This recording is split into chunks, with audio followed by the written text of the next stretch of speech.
Ce soir, on va parler donc aménagement scolaire.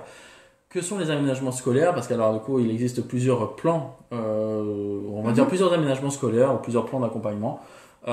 Et du coup, bah, c'est toujours intéressant, non seulement pour les parents, de savoir du coup en gros ce qu'il existe, pour les enfants également, parce que je pense aussi qu'il faut expliquer aux enfants en fait, bah voilà, de quoi ils ont besoin, à quel type d'aménagement ils ont besoin de recourir pour pouvoir avoir une scolarité dans les meilleures conditions qui soient et puis également en fait pour les professionnels parce que du coup bah, c'est toujours bien lorsque donc on reçoit en fait un patient de savoir ensuite en termes de préconisation qu'est-ce qu'on peut en fait préconiser finalement comme type d'aménagement. On profitera aussi également d'un petit moment, alors je vais le montrer même directement hein, le Ah oui, livre.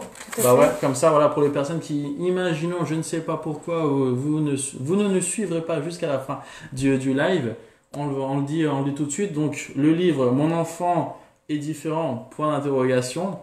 Dans ce livre qui est écrit donc par Fabienne Henry, bah, en fait, finalement, vous trouvez quand même pas mal d'explications hein, sur, bah, en gros, je te laisserai en fait même limite le Et le présenter, présenter. oui, Ouais, oui, si on tu pourra veux. le faire en duo, Oui, on verra. oui, oui. Et puis, bah voilà, en fait, hein, tout simplement. Vous pouvez également revoir, parce que alors du coup, Fabienne avait déjà fait un Eurolive. La thématique, c'était les devoirs. Ouais. Est-ce que du coup, les devoirs, c'est un calvaire ou pas, surtout pour les enfants à besoins spécifiques. Vous pouvez très très bien donc retrouver ce Neurolive sur le groupe Facebook Neurolive. D'ailleurs, je vous invite, comme toujours, à rejoindre ce groupe pour pouvoir avoir accès à toutes les vidéos qui ont été tournées jusqu'à maintenant. Et puis également, bah, n'hésitez pas aussi à partager hein, finalement les vidéos qu'on tourne. Parce que bah, si c'est utile aux gens, nous on est content. Parce qu'on se dit que bah, voilà, au moins en fait comme ça, du coup l'information est diffusée et les personnes ont accès à l'information et vont pouvoir éventuellement soit s'aider eux-mêmes, aider leurs enfants et aider éventuellement les proches. Voilà. On peut commencer, on est prêt, on est bronzé, c'est parti. Donc les aménagements.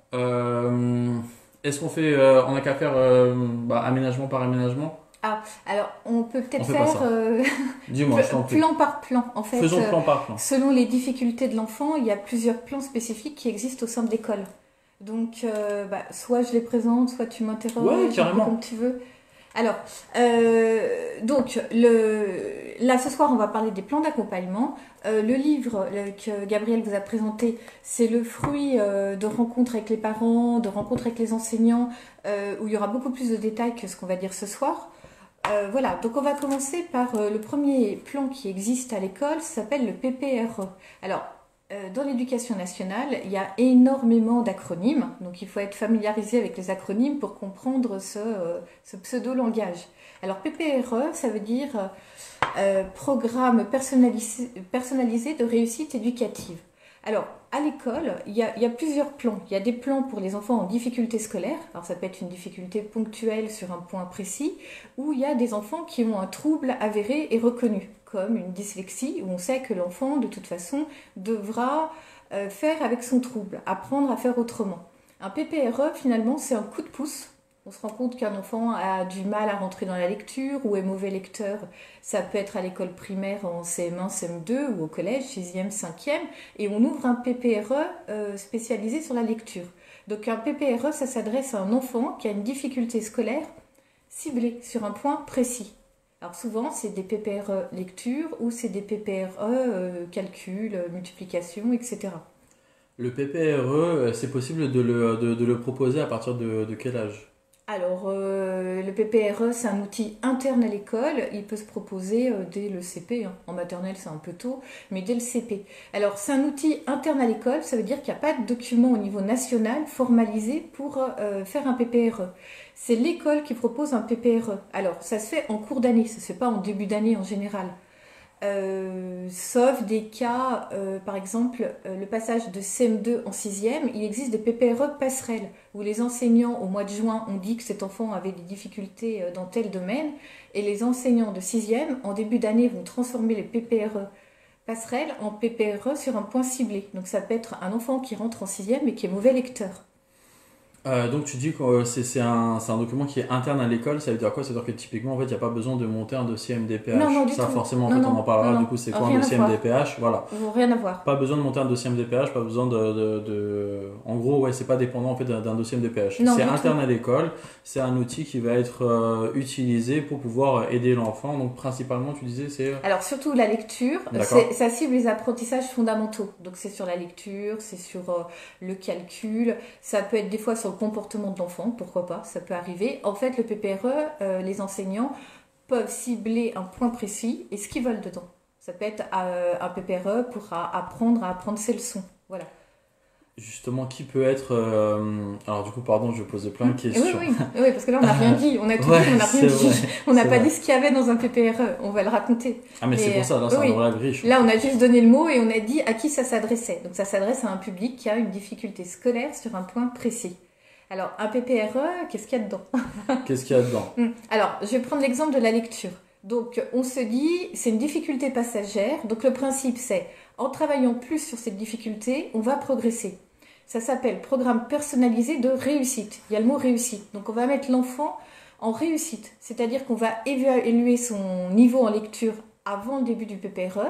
Donc, on va compter ce qu'on appelle le nombre de mots correctement lus par minute. Donc, en fonction des âges, on doit lire tant de mots par minute. Un enfant de CE2, il ne va pas lire le même nombre de mots par minute qu'un enfant de 6e, qu'un enfant de 3e et même qu'un lycéen. On continue l'apprentissage de la lecture jusqu'à 16 ans. Alors, quand je dis ça, on gagne en vitesse de lecture. Un lecteur expert, il lit 180 à 200 mots par minute. Un débutant, il est sur 40 mots par minute, etc. Donc, en fonction de l'âge, on sait cibler ça. Donc, par exemple, si on fait un PPR lecture, on évalue le nombre de mots correctement lus par minute. On dit à l'enfant, ben voilà, tu as lu ce texte, t'as un score, et on va améliorer ce score. Donc, comment? Le PPRE, on va impliquer tout le monde. Donc, si on est à l'école primaire, bah, bien entendu, c'est l'enseignant de la classe. Il peut également bénéficier du RASED, qui est un réseau d'aide interne à l'école. S'il est au collège, on va impliquer, l'ensemble de l'équipe et on va impliquer l'enfant et la famille. Alors, je prends l'exemple du collège. Un PPRE lecture, on va dire à tous les enseignants, eh bien, un tel, on va l'appeler Axel, cet élève, au hasard. Axel, chaque heure de cours, il sera interrogé pour lire, par exemple, l'énoncé de l'exercice. Voilà, c'est un exemple, c'est peut-être que mon exemple est bête, mais voilà, on va l'impliquer de manière collective sur un acte de lecture. À la maison, on va faire des devoirs de lecture, c'est-à-dire que les parents vont s'engager à ce que l'enfant lise, je ne sais pas, ça peut être 5 lignes chaque soir à haute voix. Et l'enfant ira choisir au CDI, donc au centre documentaire de l'établissement, un livre et il va s'engager à le lire sur 2 mois. Alors un PPRE, c'est inscrit dans le temps, il y a un début, il y a une fin. Donc en général, on est sur 4 à 6 semaines parce qu'on vise aussi le volet motivation. On sait très bien qu'un enfant ne va pas réussir à le motiver sur 5 mois. C'est posé dans le temps pour qu'il y ait un effet, voilà, je m'y tiens et je vais arriver à m'y tenir sur un court laps de temps. Et on engage tous les partenaires. Donc l'enfant, un objectif sur la lecture, les parents et les enseignants.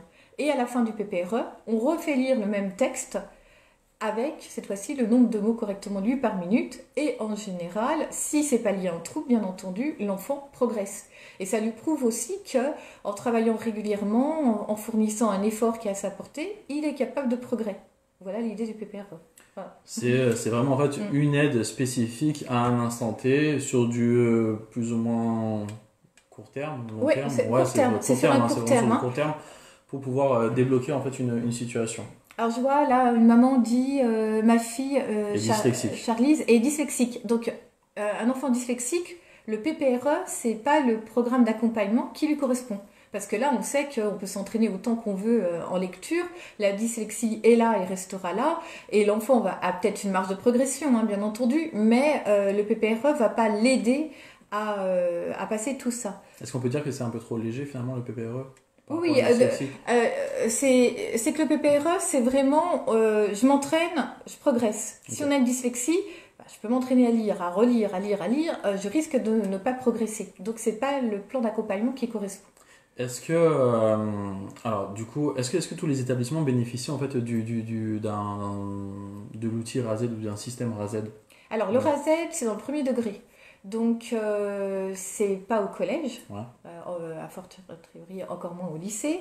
Et tous les établissements devraient en bénéficier, mais il y a des parents pauvres et il y a certains endroits où il n'y aura pas de RASED. D'accord, Ouais. ok. Qui peut être, du coup, alors le PPRE, c'est un outil qui est utilisé, qui est débloqué, on va dire ça comme ça, Oui, oui. par les enseignants. Est-ce que des parents peuvent être à l'initiative? En fait, il y a Euh, des parents oui, alors super là, informés. je vois dans les questions, on m'a jamais proposé de PPRE. Ça vient de l'école, le PPRE. Ah, voilà. Un parent peut émettre l'idée, mais c'est pas la logique. La logique, c'est l'enseignant qui propose de mettre en place un PPRE. Ça Parce vient que de l'école. l'enseignant aura évalué Oui, oui, voilà, l'enseignant le se rend niveau compte qu'il y a un de manque. l'élève. Voilà. Et par contre, c'est un document interne à chaque école. Donc, il y a des écoles, des collèges qui font beaucoup de PPRE et puis d'autres qui en font très peu. Ok. Donc, c'est vraiment une politique d'établissement, on va dire. Et est-ce que c'est quelque chose qui peut nous suivre plus tard en fait dans notre scolarité? Parce que ça, alors ça c'est aussi quelque chose qui Oui, qui finalement en fait revient. peut Oui. ouais qui revient et qui peut aussi stresser par Non, exemple non, non. certains parents. Oui, non, mais là, pas du tout. C'est un outil d'aide. On a parlé de 4 semaines, renouvelable une fois, donc 8 semaines. C'est comme si l'enfant allait en soutien pendant 6 mois et après, il n'y a plus de Ok. soutien. Donc non, ça ne suit pas l'enfant. Non, du tout. Non, non. Et ça n'a rien à voir avec le RASED. C'est l'enseignant qui, dans sa classe, ou le professeur principal au collège, qui va dire, bah, on pourrait mettre en place un PPRE. Euh, Est-ce qu'il y a d'autres choses à dire sur le PPRE? Bah, non, sauf si on a des C'est questions dessus. bah, je pense que de Euh, toute façon, là, vu les personnes qui regardent, ce sera très certainement les autres plans, peut-être un petit peu plus, entre guillemets, oui, lourds, ouais, alors là, il y a qui une vont maman qui intéresser. dit on peut pas parler de la dyslexie qu'à la fin du CE2. Je ne sais plus quoi en penser. Alors, Hmm. normalement, on peut pas parler d'une dyslexie avant le CE1. Parce que tout enfant au CP va rencontrer des difficultés pour apprendre Dans à la lire. lecture. Ça va aller plus ou moins vite. Il y en a qui vont très vite rentrer dans le système phonologique, etc. Et d'autres enfants, non. Et sur la classe de CP, on peut avoir des signes de dyslexie et finalement non, c'est les lettres inversées, des choses comme ça. C'est un passage euh, par lequel beaucoup d'enfants vont passer. Donc une dyslexie ne peut pas se diagnostiquer avant un CE1. Par contre, il y a une certaine hérédité. Donc si dans la famille, on sait qu'il y a des dyslexiques, on peut y penser, mais plus sur une fin de CP. Avant, c'est trop tôt et ça veut rien dire. Et il y a beaucoup plus aussi de garçons que de filles qui peuvent avoir une dyslexie. Donc il y a le facteur héréditaire et le facteur garçon. Bah là, typiquement, en fait, on avait fait aussi un Eurolive sur le langage écrit avec Camille qui est orthophoniste. Mhm. Donc là, effectivement, je vous invite aussi en fait à regarder le Neurolive sur Facebook, un groupe Neurolive, où il y a la vidéo en fait pour expliquer un petit peu, bah, en gros, c'est quoi la dyslexie, quelles sont les différentes formes de dyslexie, Mhm. comment se pose le diagnostic de dyslexie. Parce que bah, c'est sûr, il y a le Oui, oui, tout retour à fait. enseignant, il y a Oui, aussi oui. Non, non, les mais observations des c'est parents. notre expertise Ouais, orthophoniste, donc ça complète. bien sûr. Et nous, on pourrait aussi faire une émission que sur la dyslexie, Ah, mais vue de l'école. Que c'est faire vrai, en c'est termes vrai, d'adaptation à l'école. Parce que c'est là, vrai. il y a aussi beaucoup de choses à proposer et à faire. Ouais. Bah, du coup, ça sera fait. Euh, Oui, il n'y a pas que le souci de lecture dans la dyslexie, il y a aussi l'écriture. Oui. Mais oui, oui, effectivement. Mais là, on va pas tout développer, on est vraiment sur les plans aujourd'hui. Hein. C'est ça. Mm. Alors Mm. du coup, donc PPRE, ça c'est donc on en a parlé. Si jamais de toute façon vous avez des questions, vous n'hésitez pas, vous posez vos questions. Si là en gros en fait on n'y répond pas tout de suite en live, bah vous pouvez très bien les laisser en commentaire et puis Mm. après à ce moment-là on prendra le temps d'y répondre. Qu'est-ce qu'il y a d'autre comme plan Alors, à part le l'autre PPRE? plan, c'est le PAP, le plan d'accompagnement personnalisé. Donc, alors, ce plan, ça se présente, c'est des feuilles, hein, je ne sais pas si c'est probant, c'est à l'envers. Voilà, administrativement français. Oui, voilà. Donc, il est soumis à une loi. C'est un document officiel, donc national. Et alors, ce plan s'adresse à qui? Alors, il s'adresse à des enfants qui ont un TSLA, trouble spécifique du langage et des apprentissages. Je fais exprès d'utiliser les acronymes, hein, parce qu'en tant que parent, professionnel, etc., il faut les connaître, et je les traduis au fur et à mesure.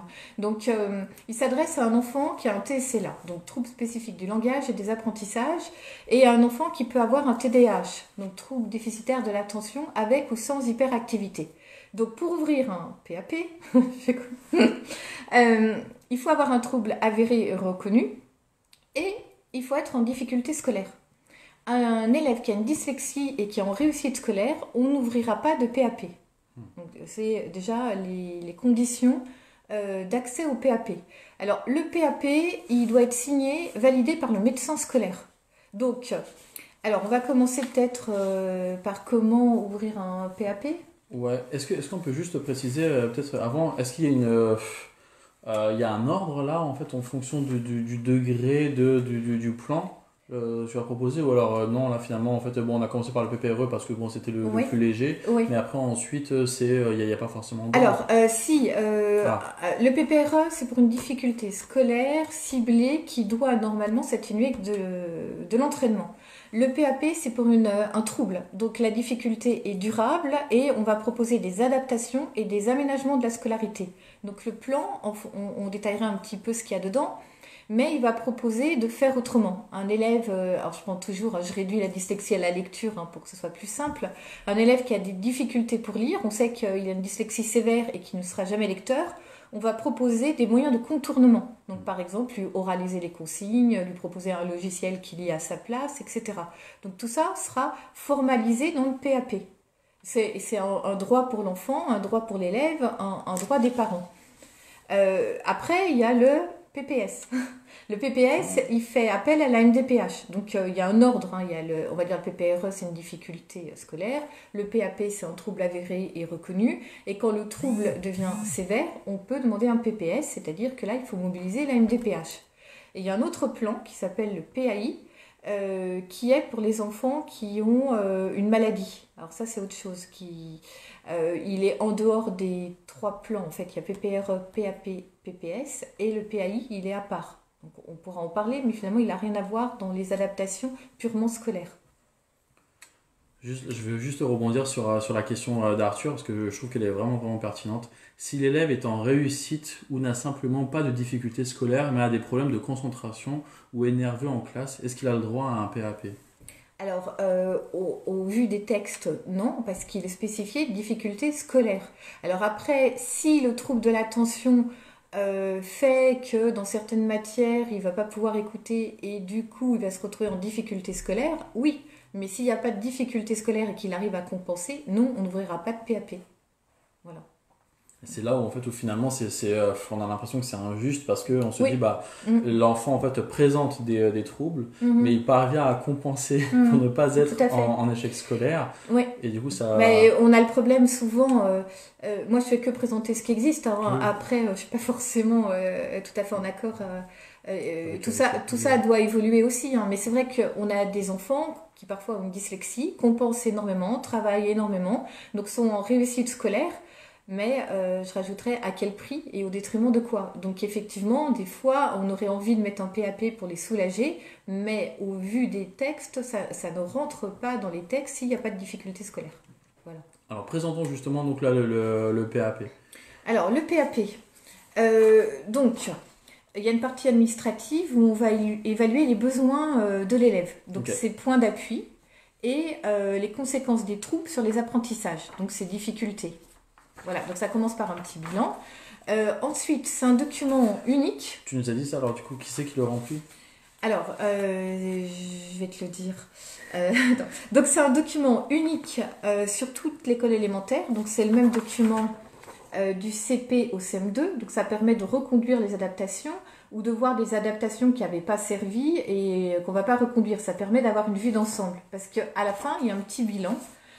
Bilan des aides apportées aux primaires, donc aménagement n'ayant pas atteint les objectifs, aménagement profitable, et le collège reprend la suite. Et on a le même document avec d'autres adaptations, bien sûr, en fonction de l'âge, de la 6e à la 3e. Et on a un document similaire au lycée, avec des adaptations qui évoluent en fonction de l'âge de l'enfant. Alors, pour le mettre en œuvre, ce PAP, il faut, j'ai dit au début que le trouble devait être avéré et reconnu. Ce qui sous-entend que derrière, il faut des certificats médicaux pour avérer qu'il y a... Alors, je prends tout le temps l'exemple de la dyslexie, hein, mais bien entendu, on entend derrière ce que je dis pour la dyspraxie, pour la dysphasie, pour le TDAH, etc. Donc, il faut un bilan du professionnel associé au trouble 10. Donc, La dyslexie, derrière, on va mettre, comme tu l'as dit tout à l'heure, l'orthophoniste qui va donner un bilan récent, il faut qu'il soit de l'année en cours, pour spécifier qu'il y a une dyslexie. Donc les parents doivent monter un petit dossier avec des pièces médicales. Ensuite, le médecin valide le plan en disant bah oui, cet enfant est dans les critères. Donc il va y avoir aussi des éléments, des copies d'élèves, des éléments scolaires où par exemple le professeur de français va écrire qu'il est en difficulté par rapport à la lecture et l'écriture. Et au vu de ce dossier, le médecin scolaire va valider ou non la mise en œuvre de ce PAP. Donc il faut vraiment un petit dossier bien monté côté parents. Alors après, qui convoque les parents? Alors, je me pose mes questions moi-même, mais c'est une bonne question parce que selon les établissements, on n'a pas le même interlocuteur. Dans certains établissements, c'est l'infirmière qui va prendre en charge le PAP, mais ce n'est pas dans ses obligations professionnelles, donc certaines infirmières ne le font pas, et c'est le chef d'établissement qui va relayer tous les PAP. Donc il faut se renseigner dans l'établissement scolaire de l'enfant qui s'occupe des PAP. Voilà, il n'y a pas... comment dire, une grille, un protocole, c'est dans chaque établissement, ça dépend. Alors, je rajouterais que le document, il existe en maternelle, en élémentaire et dans le secondaire. Souvent, en élémentaire, on ne monte pas de PAP, on ne le formalise pas, la maîtresse sait qu'elle a des adaptations, ou le maître, à mener, mais ce n'est pas toujours formalisé dans un PAP. Alors pourquoi? Parce que y a une pénurie de médecins scolaires et souvent les médecins scolaires vont s'occuper du second degré où les adaptations sont beaucoup plus difficiles à mettre en œuvre. Parce que certains enseignants ne sont pas forcément au fait. Et de le formaliser dans le document, ça va montrer à la famille, à l'enfant, aux enseignants qu'il y a des besoins qui ont été évalués, qui sont reconnus. Et derrière, les enseignants, l'équipe pédagogique se doit de mettre en œuvre les différentes adaptations listées dans le PAP. Ça veut dire quoi alors? Donc ça veut dire qu'en fait finalement, alors du coup merci d'ailleurs pour cette remarque parce que c'est intéressant parce que c'est vrai que la plupart en fait des gens vont me dire au collège ou au lycée bah ouais certes il y a tel plan en fait qui devait être mis en place mais finalement en fait personne le respecte. Et d'ailleurs après ça serait intéressant aussi de voir quels sont les recours tout à fait. possibles pour ces élèves là. Ça veut dire quoi? Ça veut dire qu'en fait en primaire c'est possible entre guillemets officieusement de mettre en place des aménagements sans que ce soit vraiment formalisé alors, par il y a un PAP. toujours la théorie et la pratique de terrain. En théorie, il faudrait que ce soit formalisé dans le PAP, validé, etc. Pour la passation, c'est mieux.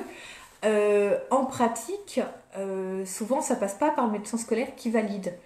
Ça n'empêche pas que l'enseignant peut prendre le document, voir avec les parents, voir les besoins.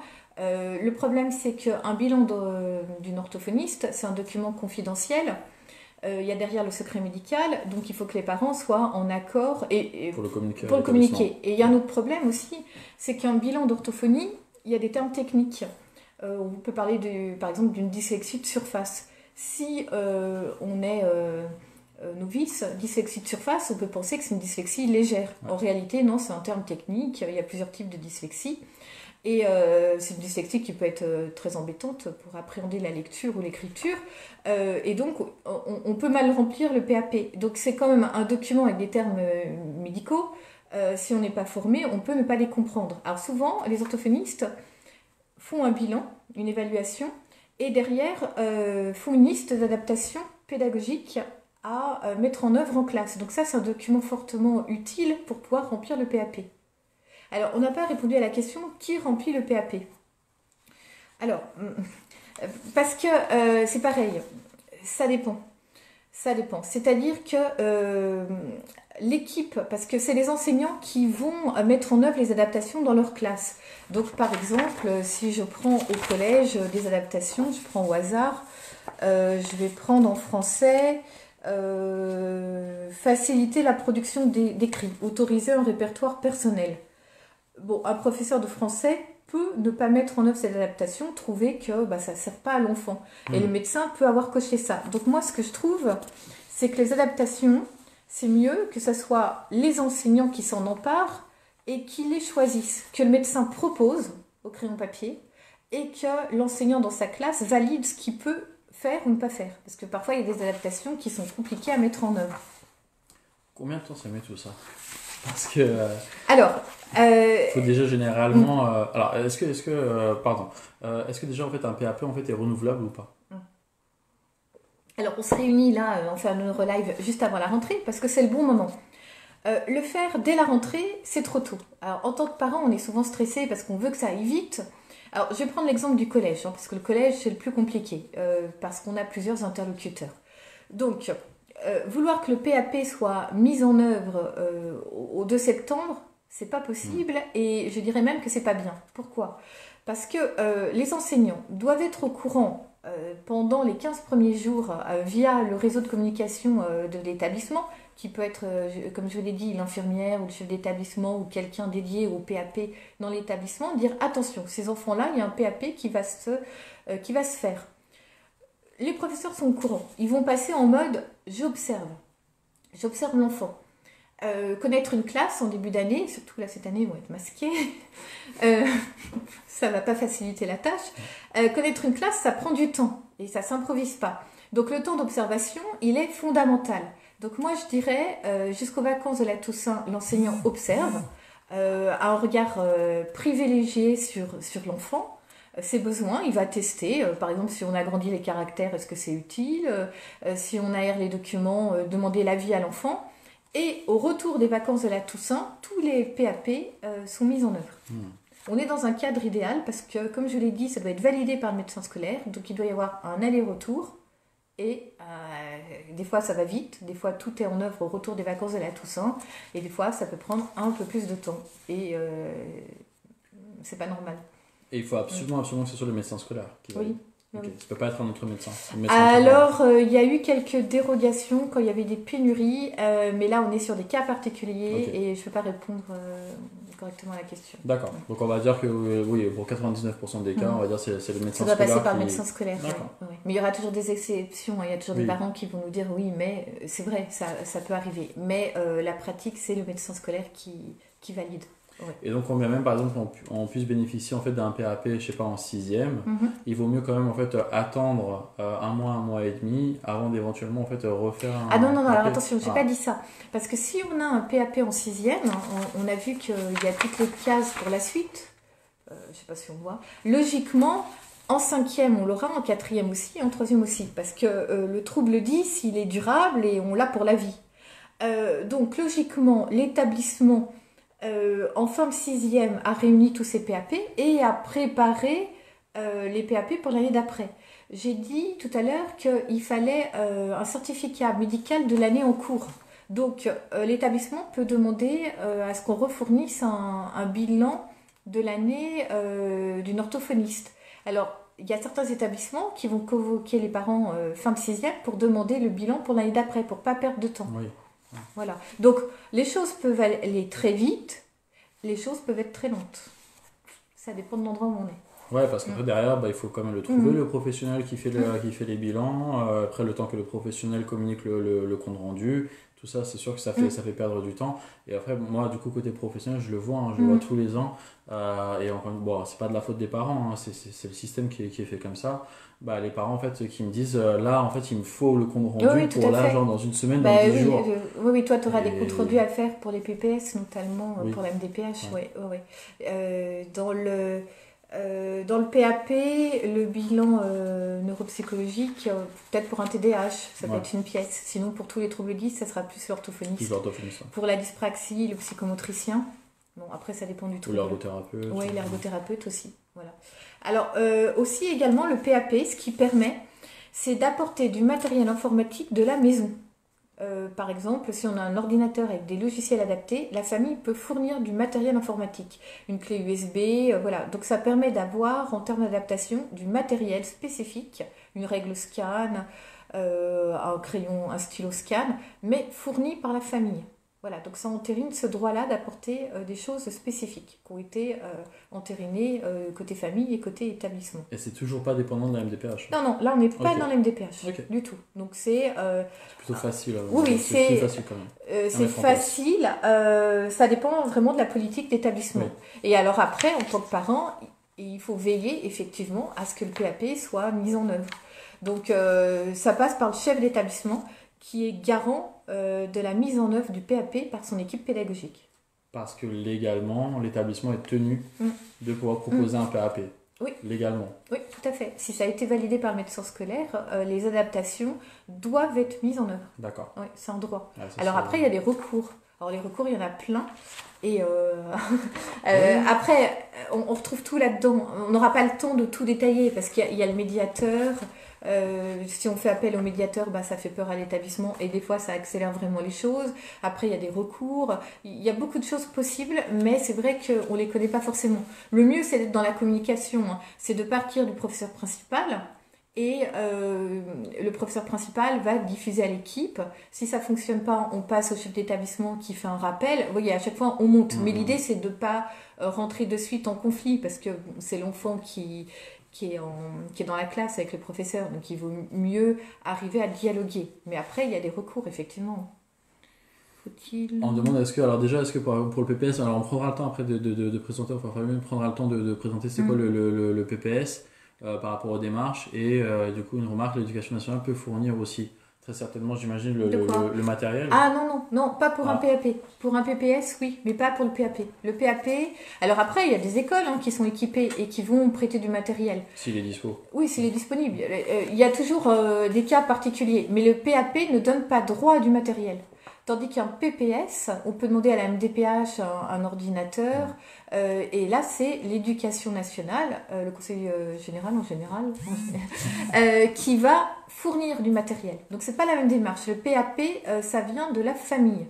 Mais après, dans le Val-de-Marne, il y avait le plan contre la fracture numérique où tous les collégiens de 6e, depuis maintenant un certain nombre d'années, je dirais 6-7 ans, quand ils arrivent en 6e, sont équipés d'un ordinateur portable. Ouais. Donc là, cette année, je pense que le plan est reconduit. En tout cas, il devait l'être. Après, avec le Covid, je ne sais pas où ça en est, mais c'est quelque chose qui est entériné. Donc, ce matériel-là, ça n'a rien à voir avec le PAP. C'est encore autre chose. Généralement, il y a une réunion au sein de l'établissement. Alors, normalement, le PAP, il est présenté aux parents en disant, on va accorder du temps supplémentaire pour les évaluations, on va faire ceci, cela. Donc, les parents voient les adaptations proposées. On leur présente en début d'année. Okay. Voilà, c'est tout ce qui est prévu et le professeur principal, lors de la remise des bulletins, peut reparler du PAP. Voilà, mais il n'y a pas des réunions prévues. Après, c'est interne à l'établissement de prévoir des réunions par rapport au PAP. Parce que par exemple, lorsqu'on parle d'équipe éducative, est-ce que ça rentre en compte pour le PAP ou non? Ça, c'est vraiment pour d'autres plans. Non, alors les équipes éducatives, c'est des réunions que l'école va provoquer. En disant, il y a une difficulté par rapport à l'enfant, on va se réunir en équipe en vous invitant et on peut dire, pourquoi pas, on va monter un PAP. Pourquoi pas. Okay. On peut proposer ça aux parents comme solution. Oui, c'est possible. Okay. Mais c'est pas...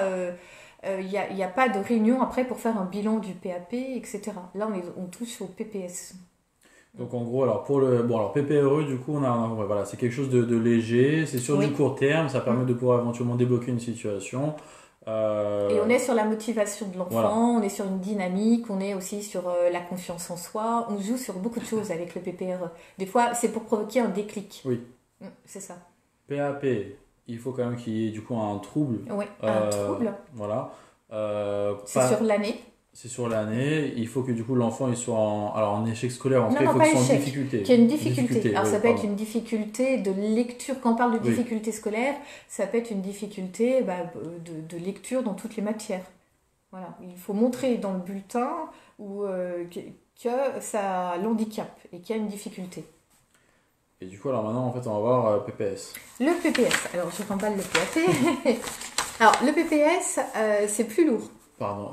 Est-ce que du coup les personnes intéressées peuvent retrouver justement tous ces formulaires-là sur Internet? Oui, alors c'est sur Eduscol. Eduscol, c'est le portail de l'éducation nationale où si on tape PAP, plan d'accompagnement personnalisé, on pourra l'imprimer. Ok, il se trouve. Et donc, tout niveau, maternelle, élémentaire, collège et lycée. Alors, il faut savoir, alors ce que je veux dire c'est un peu bizarre, mais qu'il y a beaucoup d'enseignants qui ne savent pas que ça existe.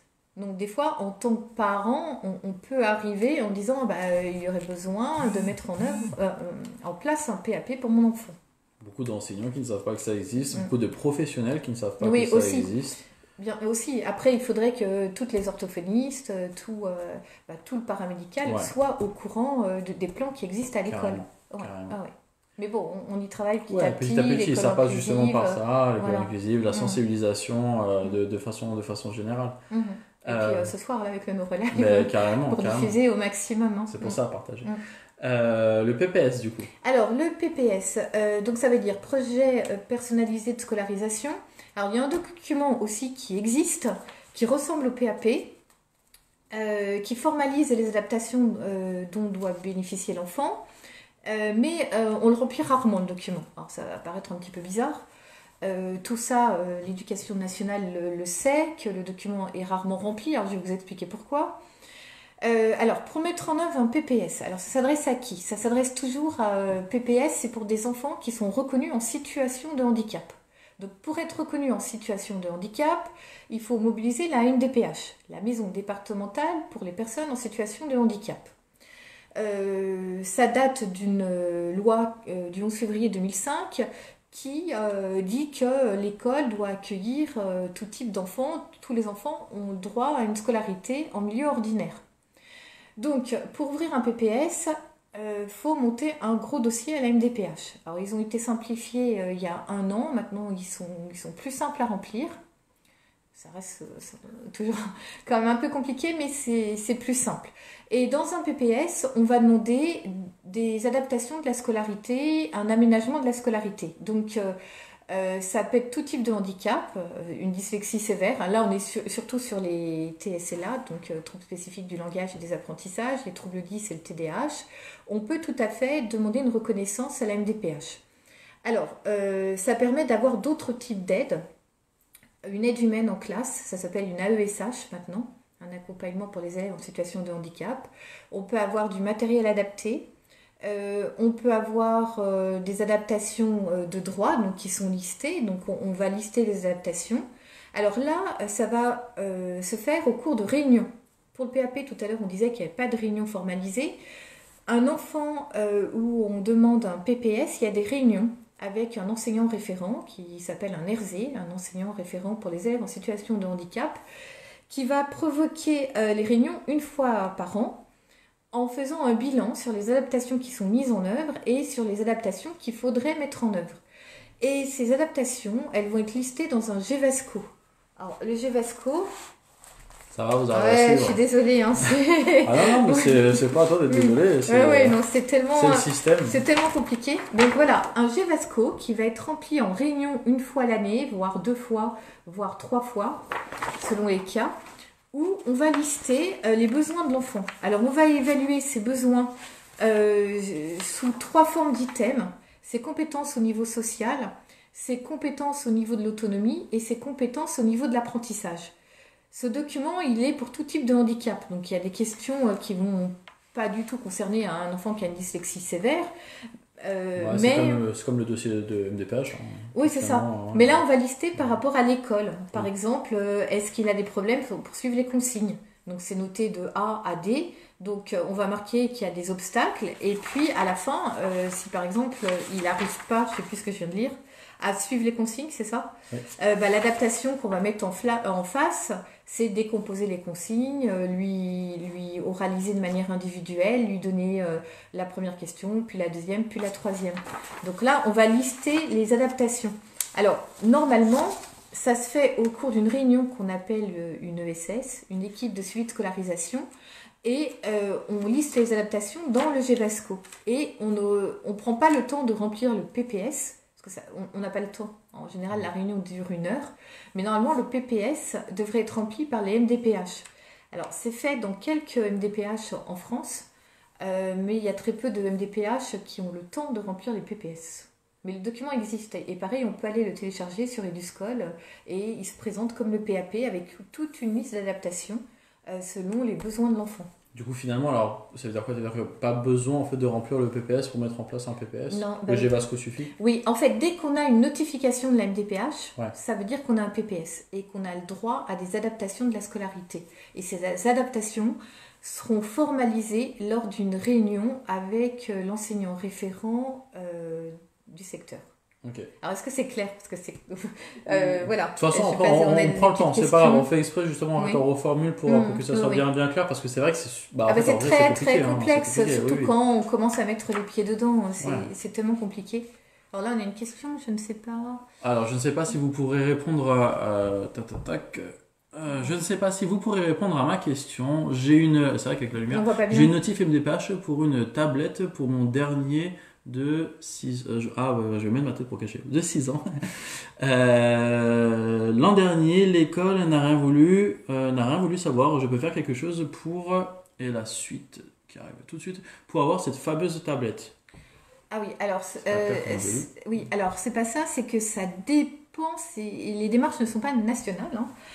Donc ça dépend de la région. Par exemple, dans le Val-de-Marne, il y a un service du matériel adapté et il faut les contacter et c'est eux qui vont donner la tablette. La MDPH va émettre une notification.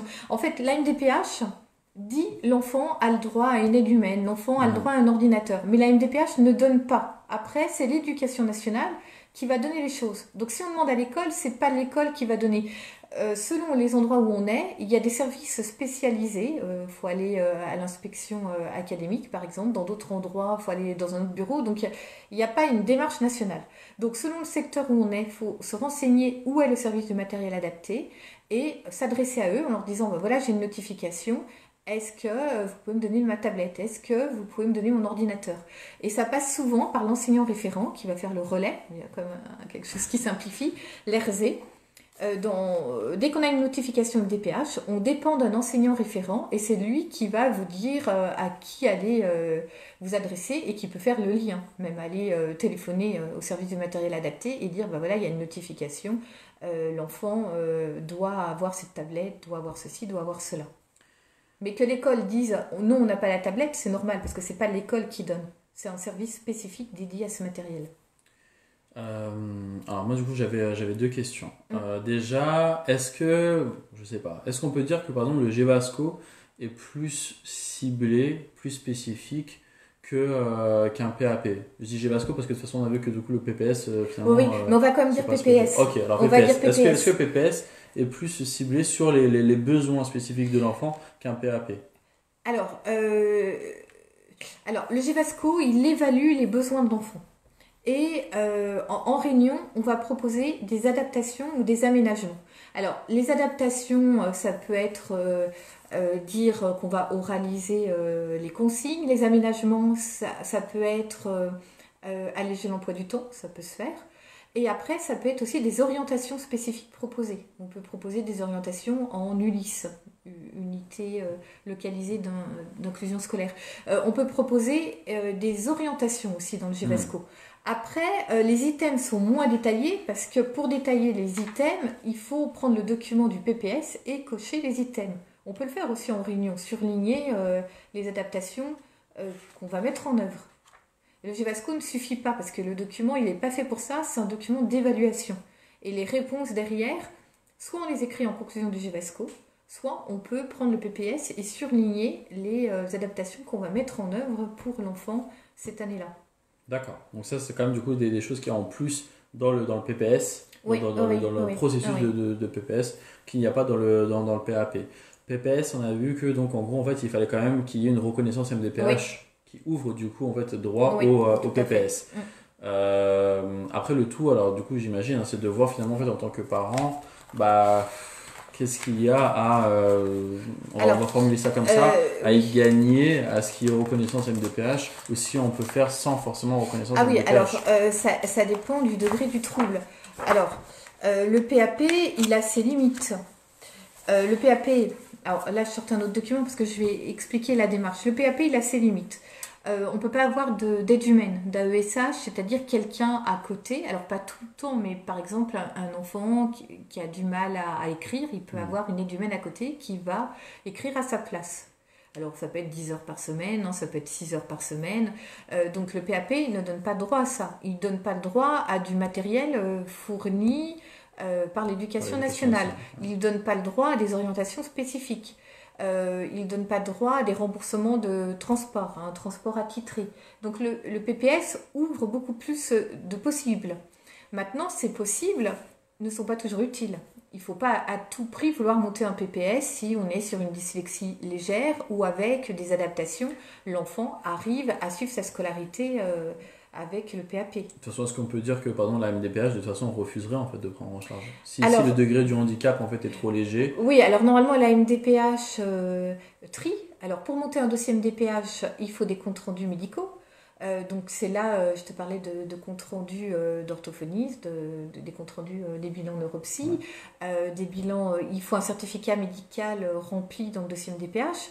Donc, la MDPH va trier et va écarter certaines demandes qui lui semblent pas judicieuses.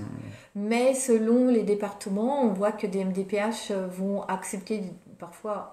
Alors à chaque fois, je prends ce soir l'exemple de la dyslexie, mais c'est beaucoup plus large que ça. Donc certaines MDPH vont accepter des dyslexies légères, et puis dans d'autres départements, des dyslexies sévères vont être refusées. Il y a des recours. Il y a des recours. Il y a des documents à remplir pour faire appel, et puis la MDPH peut revoir ce qu'elle a refusé. Voilà. Mais c'est un parcours du combattant, il ne faut pas abandonner si on se sent légitime. Il ne faut pas non plus à tout prix monter un PPS s'il n'y en a pas besoin. Et voilà, c'est ça. Parce que là, on est sur une reconnaissance de handicap. La reconnaissance de handicap, on a une notification de la MDPH qui a une durée de validité, donc ça peut aller de 1 an à 3 ans, voire 6 ans. Le PAP, il faut le renouveler chaque année. Voilà.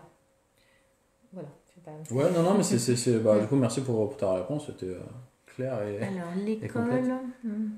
On n'arrive pas bien à lire. Ouais, c'est vrai, attends, je vais cacher. On ne sait pas comment faire pour obtenir le matériel. Ah, bah oui, mais c'est la même question. Eh bien, il faut appeler l'ERZ. Il y a forcément un ERZ. Et l'ERZ, donc, qui est l'enseignant référent pour les élèves en situation de handicap.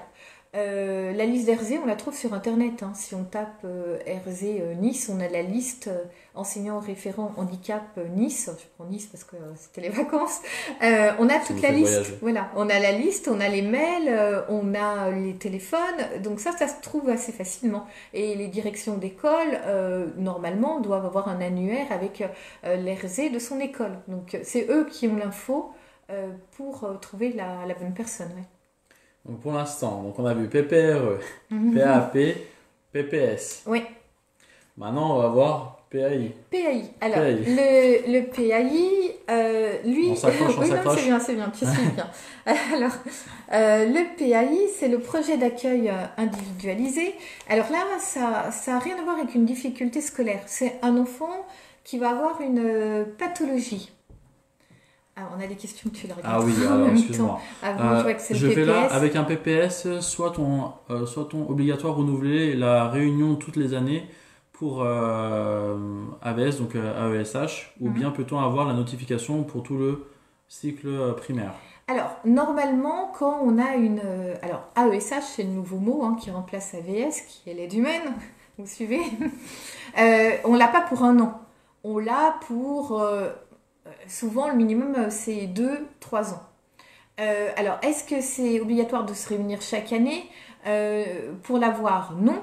Mais il faut se réunir chaque année pour faire un point. Est-ce que l'aide humaine, c'est bien? Est-ce que l'aide humaine, elle travaille de manière efficace avec l'enfant? Voilà, donc c'est important de se réunir chaque année au moins une fois. Alors, souvent, quand on est parent, on se dit « Oh là là, il me faut ma réunion en septembre ». Alors, si c'est une reconduction d'aide humaine, c'est pas la peine. Alors, ça dépend du niveau de classe, mais c'est pas la peine en 5e de se réunir en début d'année. Pourquoi? Parce que l'enfant, il faut qu'il apprenne à découvrir son aide humaine, il faut que l'aide humaine apprenne à découvrir l'enfant. Et puis, si ça se passe bien, une réunion, je dirais même en fin d'année, pour dire l'année prochaine, on va tout reconduire à l'identique, c'est possible. Par contre, si c'est une première aide humaine qui arrive, on peut le faire assez tôt dans l'année. Si on est sur des classes d'orientation, en 3e, en CM2, fin de maternelle, et qu'on sait qu'on va demander des choses spécifiques, il faut le faire avant les vacances de Noël, la réunion. Donc la réunion, oui, il faut en faire au moins une par an quand on a un PPS. Par contre, la date de la réunion, c'est un cas particulier pour chaque enfant. Ça dépend de son âge, ça dépend de la classe, ça dépend en termes d'orientation, etc., etc. Voilà. Ces réunions-là, parce que du coup c'est super important, parce qu'en plus tu dis provoquer une réunion, elle peut pas se tenir sans la... Alors est-ce qu'elle peut se tenir sans l'accord des parents? Alors, les parents doivent être à la réunion quand il y a un PPS. Ok. Ça s'appelle... Alors là, on parle d'un enfant qui a été reconnu par la MDPH. Où la MDPH a dit, OK, il y a une reconnaissance MDPH. On parle d'un enfant qui a par exemple déjà une AVS. Donc, on va faire ce qu'on appelle une ESS, une équipe de suivi de scolarisation. Et l'ESS ne peut pas se mener si les parents ne sont pas là. Hein, c'est la condition, il faut les parents. C'est les seuls... La présence est obligatoire. Voilà, c'est les seuls dont la présence est obligatoire. S'ils ne sont pas là, la réunion ne peut pas se mener. Parce que justement, effectivement, donc, il peut aussi y avoir en fait, la présence des professionnels qui sont amenés à suivre l'enfant. Généralement, c'est quand même bien en fait, de pouvoir s'y rendre, parce qu'au moins comme ça donne l'occasion aussi de pouvoir échanger avec les autres intervenants et acteurs du développement de l'enfant. D'ailleurs, la présence de l'enfant... Parfois, en fait, peut aussi être alors ça recommandé. Dépend de l'âge de l'enfant. Un petit de 6 ans, on ne va pas le faire venir à une réunion. Par contre, alors je dis un grand de 6e, mais un grand de 6e, oui, il faut qu'il vienne à la réunion. Parce qu'il va entendre des choses, on va lui demander son avis. Tu as eu ça comme adaptation, c'est bien, c'est pas bien. Donc c'est bien qu'il soit acteur aussi de son projet. Voilà, donc ça dépend de l'âge de l'enfant. Donc à la réunion, normalement, c'est l'enseignant référent, donc l'RZ, qui provoque la réunion en invitant les parents, en invitant la direction, donc à l'école primaire, directeur, directrice, et au collège, chef d'établissement, donc le principal ou le principal adjoint, et l'enseignant de l'enfant, et l'aide humaine de l'enfant. Et l'enfant, tu as répondu à la question, tu m'as posé la question, et après les professionnels de santé autour de l'enfant. Donc ça peut être l'orthophonie, ça peut être le neuropsy, ils sont invités. Donc parfois, ils vont venir, si on est sur une orientation dans le dispositif Ulysse, ça peut être judicieux d'avoir un avis extérieur.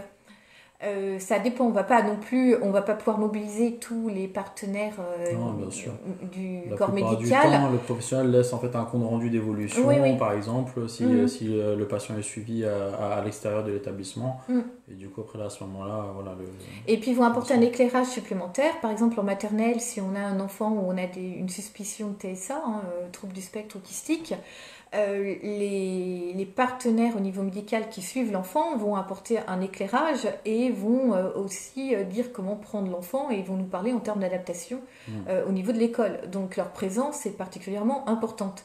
Par contre, il y a des ESS où, alors sans que ça soit, où on n'en a pas besoin, sans vexer personne, mais on n'en a pas besoin parce qu'on est sur une routine qui est installée, on sait que les adaptations vont être un peu les mêmes. Donc ça dépend vraiment des cas. Amandine demande si le PPS doit être renouvelé. Alors, si on est à la fin de la notification de la MDPH, oui, il faut le renouveler. Il faut s'y prendre à l'avance parce qu'on sait que le temps de traitement de la MDPH est long. Alors, encore au niveau national, les délais ne sont pas les mêmes, mais on est sur 6 mois, on peut être sur 8 mois. Donc, il faut s'y prendre, par exemple, un enfant où l'aide humaine va s'arrêter, 6 mois avant, il faut faire une ESS pour demander le renouvellement pour l'année d'après, pour pas qu'il y ait de trous. Voilà. Est-ce que des parents ont le droit, là on reste en fait au sein de la réunion, donc l'ESS, est-ce que des parents ont le droit de refuser les conseils ou les recommandations qui pourraient être prescrites par soit en fait les professionnels qui se trouvent au sein de la réunion ou éventuellement par exemple par le corps enseignant qui dit non, moi je pense que l'enfant en fait a réellement besoin de tel aménagement? Alors, en fait, mobiliser la MDPH, qui mobilise la MDPH, qui monte le dossier auprès de la MDPH, c'est les parents. Donc, si les parents ne veulent pas saisir la MDPH, ils ont le droit. Donc, on ne peut pas obliger une famille à saisir la MDPH, sauf si on sent qu'il y a danger pour l'enfant. Parce qu'on parle de handicap, des fois être dans le déni d'un handicap lourd, ça peut mettre en danger l'enfant et en souffrance. L'enfant peut se retrouver en grande souffrance. Et c'est à ce moment-là où, pardon, l'établissement en fait, finalement peut faire un signalement. Alors, on peut remplir, la direction va remplir comme quoi les parents refusent. Alors, il y a déjà un délai. Alors, c'est pas une information préoccupante. Alors là, c'est autre chose. Il y a un document spécifique où on va signifier que les parents ont un délai de temps pour monter leur dossier MDPH et ne l'ont pas fait. Donc, on va envoyer ce document à l'inspection. Et après, on va être dans le compromis, dans le dialogue. En général, c'est les inspecteurs, les IEN dans le premier degré qui vont convoquer la famille, dialoguer avec eux et voir si on peut trouver une issue parce que le handicap est trop lourd et l'enfant a besoin de choses spécifiques. Si la famille refuse il y a des procédures qui existent, mais bon, c'est très rare. Et effectivement, on peut être aussi sur de la maltraitance et faire une information préoccupante. Parce qu'on juste que l'enfant est en danger, parce qu'il y a pas de soins, il y a un refus d'aide extérieure, etc. Mais ça, on touche à autre chose là. Alors, tu me demandais si les parents pouvaient refuser. Oui. Alors oui, par exemple, pour monter un dossier MDPH, l'école, les établissements vont provoquer une équipe éducative initiale. Ça s'appelle une équipe éducative préparatoire à PPS. Où là, avec la famille, on va évoquer le fait de monter un dossier MDPH. Donc on va remplir ce qu'on appelle un GEVASCO première demande. Donc c'est un autre document, c'est le même mais il y a moins de pages, où on va dire à la famille, ben voilà, aujourd'hui on se réunit, on monte un GEVASCO première demande et on va vous demander de monter à l'issue de cette réunion un dossier MDPH. Voilà, alors certaines familles vont accepter et puis d'autres vont réfléchir. Hein. C'est normal, c'est une démarche lourde quand même de se poser, de prendre le temps. Parce que normalement, ça doit se préparer avant avec le professeur principal, avec l'enseignant. On n'arrive pas à la réunion et on découvre qu'on fait une demande MDPH, ça doit être préparé, mais des fois ça ne l'est pas. Donc il faut que les parents aient un certain temps pour voir ce que ça apporte à l'enfant. Et les parents peuvent ne pas remplir ce dossier. Et s'il n'y a pas de mise en danger de l'enfant, ils ne sont pas obligés de remplir ce dossier MDPH, hein, tout à fait. Ça, c'est du coup en fait super intéressant aussi en fait à savoir parce que parfois ça peut arriver qu'il y ait des accords. Oui, ça se peut. On a le droit de ne pas être d'accord avec les enseignants. Les enseignants vont proposer la MDPH. On ne peut pas imposer, proposer. Et les parents ne vont pas être d'accord. Et il y a toujours les parents, les enseignants ne sont pas des médecins. La MDPH, ça touche au handicap. Les enseignants vont dire il y a des difficultés scolaires, il y a des choses qui ne vont pas par rapport à la norme. J'aime pas trop ce mot norme, mais par rapport aux attendus en fonction de l'âge, il y a un retard. Nous, on détecte, on alerte. Mais après, qui prend le relais? Le médical, hein, pour faire des bilans, pour voir s'il y a des pathologies, etc. Donc l'école alerte. Des fois, les parents sont tout à fait au courant. Ils vont arriver à la réunion avec des éléments supplémentaires et vont parfois eux-mêmes déclencher une équipe éducative préparatoire à PPS pour demander un dossier MDPH, etc. Parce que dans un dossier MDPH, on est obligé, lors d'une première demande, d'avoir un GEVASCO avec des renseignements scolaires, avec des productions de l'enfant à l'école. On ne peut pas, pour des demandes scolaires, monter tout seul dans son coin en tant que parent un dossier MDPH. Alors, je me reprends, on peut le faire, mais la MDPH va retoquer en disant « Attention, il nous manque les éléments de l'école. Oui. » Donc, à un moment donné, la réunion à l'école sera obligatoire. Donc, il vaut mieux partir directement avec l'école. Ça évite de perdre du temps et puis de se retrouver après avec de l'incompréhension aussi. De toute façon, quand bien même les parents ont ce choix de communiquer les informations qu'ils souhaitent communiquer ou pas en fait justement à l'école, on invite la plupart du temps en tout cas les parents à communiquer un maximum d'informations avec l'école parce que ce n'est pas censé porter préjudice à l'enfant, au contraire c'est pour aller dans le sens de l'enfant, lui faciliter sa scolarité, lui faciliter mille et une choses qui existent autour de la scolarité en fait de l'enfant parce que l'enfant évolue, se développe de jour en jour avec tout ce que ça peut impliquer vis-à-vis de ses camarades de classe, l'image qu'il renvoie vis-à-vis de l'enseignant, avec quelle image il rentre aussi à la maison pour mettre en avant ou pas par exemple ses notes ou ses devoirs, ce genre de choses. Donc en tout cas la plupart du temps on invite les parents quand même à communiquer un maximum avec l'école parce que ce n'est pas censé porter préjudice à l'enfant.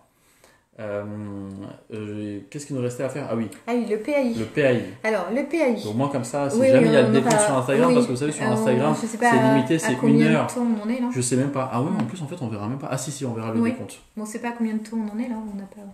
Bon, bref. Alors, on va faire au freestyle. 30 secondes. Ah mince. Les gens d'Instagram, venez sur Facebook. Au moins sur Facebook, justement, c'est pas limité à 1 heure. Du coup, les gens d'Instagram, en fait, on vous dit à tout de suite sur Facebook. Et comme ça, du coup, on en saura aussi davantage sur le PAI. Sur le PAI. Simplement. Et on continue. Voilà. Hop. Bon. Sur Facebook. Alors, le PAI, plan... je fatigue là. Plan d'accompagnement individualisé. Alors, ça s'adresse à des enfants qui ont besoin, alors je dis malades, mais c'est pas forcément malade au sens où on entend, mais qui ont besoin de prendre des médicaments à l'école. Par exemple, un enfant qui a un TDAH et qui est sous Ritaline, si il y a une prise de médicaments le matin à l'école, ça doit être encadré. Il ne peut pas avoir des médicaments dans son cartable et prendre ses médicaments tout seul dans son coin. Donc il va y avoir un PAI qui va être écrit où justement c'est le médecin scolaire ou l'infirmière avec l'accord du médecin scolaire qui va écrire un protocole. L'enfant à telle heure vient à l'infirmerie, il prendra tant de cachets et il retournera en classe. Voilà, donc c'est un protocole pour des enfants qui ont des besoins médicaux spécifiques. Ça peut être un enfant asthmatique ou qui a sa ventoline à prendre et par exemple le professeur de sport est au courant qu'il y a un PAI parce qu'il doit connaître les gestes en cas de grosse crise d'asthme. Les enseignants ne sont pas toujours au courant d'un PAI, ça dépend. Des fois il y a le secret médical, l'équipe pédagogique n'a pas besoin de savoir que l'enfant prend tel médicament parce qu'il n'y a pas d'impact sur la scolarité. Par contre, d'autres fois, ça peut être un enfant qui fait des crises, il y a même parfois des gestes médicaux où là, l'équipe pédagogique est formée et sait qu'en cas de crise, il y aura un acte médical à accomplir. Donc le PAI, c'est vraiment médical, purement médical. Et ça appartient pas aux enseignants. Tandis que les autres plans, le PAP, le PPS et le PPRE, ça appartient à l'équipe pédagogique. C'est possible, par exemple, que juste l'infirmière scolaire soit au courant du PAI, parce que du coup, elle va donner le médicament à l'enfant. Pas besoin en fait, que les profs soient au courant. Oui. Est-ce que du coup, ça doit absolument passer par la MDPH? Ah non, du tout. Non, voilà. Non, ça passe pas par la MDPH. Même la MDPH n'a rien à voir avec le PAI. Alors, quand on remplit un GVASCO, c'est écrit est-ce qu'il y a un PAI, est-ce qu'il y a un PPRE, est-ce qu'il y a eu un PAP. C'est écrit, mais on fait un PAP, on fait un PPRE, un PAI sans la MDPH. Alors, par contre, on ne peut pas avoir un PAP et un PPS en même temps. Ça veut rien dire. C'était ma question. Tu m'as devancé. Moi, je t'ai voyé ta question. Ouais. Oui. Ça veut rien dire, puisqu'on a vu que finalement, le PPS, c'était le PAP++. Donc, si on a un PPS, on n'a pas de PAP. Alors, il arrive souvent que dans sa scolarité, l'enfant a eu un PAP, et ça a été renouvelé, et ça ne suffit pas. Donc, on va passer à un PPS pour demander, par exemple, une aide humaine à côté de l'enfant en classe. Donc le PAI, c'est juste traitement médicamenteux finalement. Oui, ou gestes médicaux, ouais. ou choses. Ça peut être aussi allergie, j'ai oublié. Par exemple, l'enfant ne mange pas le repas proposé par la cantine. Donc il a un PAI pour son allergie et ça lui donne le droit d'apporter sa petite gamelle. Voilà, ça donne le droit de faire autrement que les autres enfants. Et c'est pour ça qu'on en parle là avant la rentrée, parce qu'un PAI, il faut les faire à la rentrée. Le PAP, alors la mise en œuvre après les vacances de la Toussaint, mais en parler tôt, parce qu'on a vu que c'était long. Et le PPS, c'est pareil, normalement c'est d'une année sur l'autre, et si c'est une première demande, il faut que ça se fasse tôt. Voilà. Et le PPRE, non, ça va se faire au fil de l'eau, au fur et à mesure de l'année. Et attends, j'avais une autre chose à rajouter. Vas-y. Non, vas-y, je t'en prie. Mais là, ça serait plutôt une question de fin d'année. Mais est-ce que si on a un PPS, on a obligatoirement des aménagements à l'examen, c'est-à-dire du temps supplémentaire, etc. Alors à l'heure actuelle, la réponse c'est non. Il faut monter un dossier au mois de décembre pour l'aménagement aux examens. Et c'est pour ça que un enfant qui a une dyslexie au collège, c'est bien de mettre un PAP dès la 6e. Parce que les médecins en commission de brevet de collège n'aiment pas voir un PAP apparaître sur l'année de 3e. Parce qu'ils vont se dire, les parents montent un dossier de PAP pour avoir un aménagement à l'examen. Donc il vaut mieux monter ça le plus tôt possible quand l'enfant en a besoin. Et c'est des dossiers à part qui se montent un peu avant les vacances de Noël. En ce moment, il y a des commissions au sein de l'éducation nationale qui réfléchissent à rendre les choses automatiques. Ce qui paraît logique. Hein. On a bénéficié d'adaptations tout au long de sa scolarité et ça serait logique d'avoir les adaptations au moment de l'examen. Tout ça prend du temps. Quand c'est vu côté famille, côté enfant, Ça paraît toujours trop long, mais on est vers une évolution de ça. Donc il y a des décrets qui vont tomber, qui tombent chaque année au fur et à mesure de l'année. Donc ce que je dis là, ce sera peut-être plus vrai dans quelques temps, c'est ce que j'espère. Chouette, ce sont de bonnes nouvelles. C'est ce que j'espère, ouais. Voilà. Est-ce qu'on peut avoir du coup un PAI et un PPS? Oui, le PAI, on peut l'avoir puisque c'est médical. Bonne question. Oui, non, on peut tout à fait. Je voulais absolument, tu vas poser ma question vue. Est-ce qu'on peut avoir plusieurs? Ok. Est-ce qu'on a quand même fait un sacré tour? On a fait un sacré tour. C'était dense, peut-être trop dense. Non, mais chouette, non, mais il y a beaucoup d'informations. Et puis, je suis un peu lourde dans mon histoire, mais je vous répète que là-dedans, tout est détaillé. Les plans, comment les mettre en œuvre, quel spécialiste aller voir, combien ça coûte, parce que si c'est remboursé, si c'est pas remboursé, les recours. Voilà, il y a plein d'informations. Il se trouve sur Amazon et il se trouve dans certaines librairies. Voilà, c'est tout.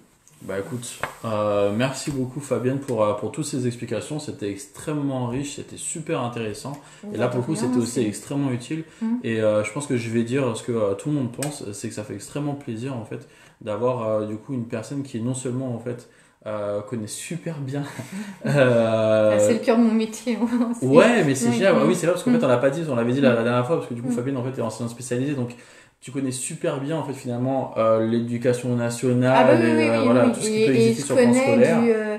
De la maternelle au BTS voilà. Et avant j'étais prof de maths dans le second degré donc je connais j'ai une palette très large. Mes tables de multiplication. Et en plus du coup tu t'y connais en fait en handicap, troubles, les différents profils d'enfants que finalement en classe vous pouvez être amené en fait à recevoir et ça c'est juste génial.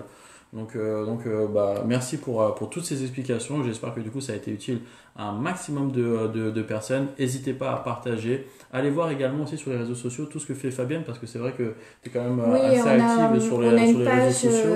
On a une page Facebook, Association Suivi Enfant, où on met plein d'adaptations possibles. On met les lois aussi qui tombent et c'est très utile côté famille, côté enseignant. Et on a un lien Twitter aussi. Je le mettrai en commentaire sur la vidéo. Super, carrément. Voilà. Du coup, si c'est bon pour vous, c'est bon pour on va vous souhaiter une bonne rentrée à tous. Et puis, surtout de ne pas trop s'inquiéter, parce que les choses se font au fil de l'eau aussi. Et il faut prendre les choses tranquillement. Et puis, donner confiance aussi aux enfants. Je pense que c'est l'essentiel pour réussir. Voilà. Tu as tout à fait raison. Faut vraiment en fait, se rappeler que du coup, vous n'êtes pas seul. Alors, quand bien même, c'est normal. Parce que du coup, lorsqu'on regarde en fait, la situation de son enfant, on se dit mince, il n'y a que moi, je suis dans cette galère, il va falloir que je fasse tout ça.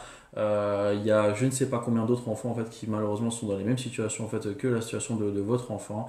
Vous pouvez trouver toujours plein d'informations sur les réseaux sociaux, sur internet, en allant taper aux bonnes portes. Après voilà, le tout c'est de savoir quelle porte en fait il faut aller taper, mais bon tu l'as dit, parce que voilà, tu as dit un petit peu qu'il faut aller voir. Garder aussi contact, garder une bonne qualité de communication avec l'établissement scolaire parce que de toute façon c'est pour le bien de votre enfant, parce que du coup c'est le développement de votre enfant, c'est la scolarité de votre enfant qui c'est pas qui est en jeu, mais tant qu'à faire autant que les choses se fassent au mieux et puis voilà, faut garder confiance comme tu l'as dit. Et rien n'est écrit, il n'y a pas de fatalité, un enfant ça bouge, ça évolue et là on rentre sur une nouvelle rentrée scolaire, donc je pense qu'il faut quand même toujours être optimiste et croire en l'enfant. C'est beau ce que tu dis, c'est beau, c'est vrai. On va finir là-dessus, c'est super bon. Bonne rentrée.